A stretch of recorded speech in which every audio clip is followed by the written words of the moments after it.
Hey, what's up guys, my name's Nayan and in this video we're gonna be unboxing and doing a review for the Amazon Basics Classic Backpack.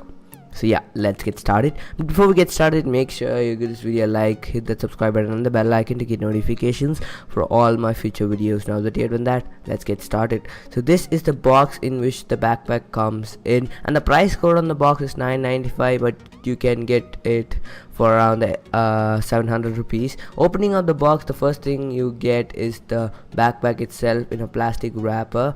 Let's peel the plastic wrap and take the backpack outside.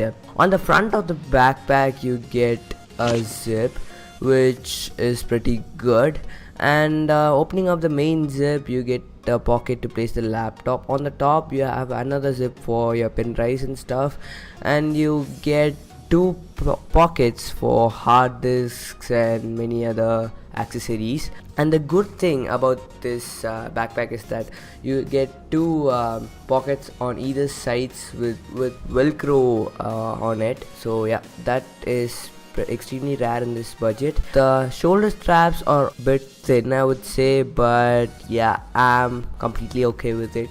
So this is how the backpack looks when put on. It is a bit chunky, but I like it. Guys, let's now move on to the review. First, let's start with the pros. The number one pro is that it is minimalistic and simple. It does not have many pockets, which in my case looks good.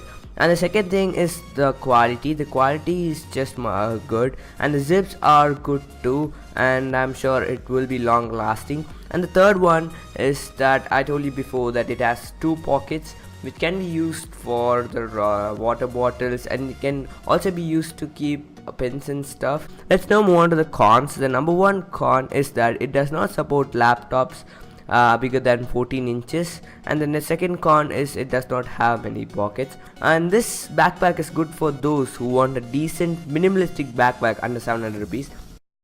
Anyway guys, if you did like this video, then definitely give this video a like, hit the subscribe button for more videos like this, and don't forget to hit that bell icon to get notifications for all my future videos. So yeah, thanks for watching, bye.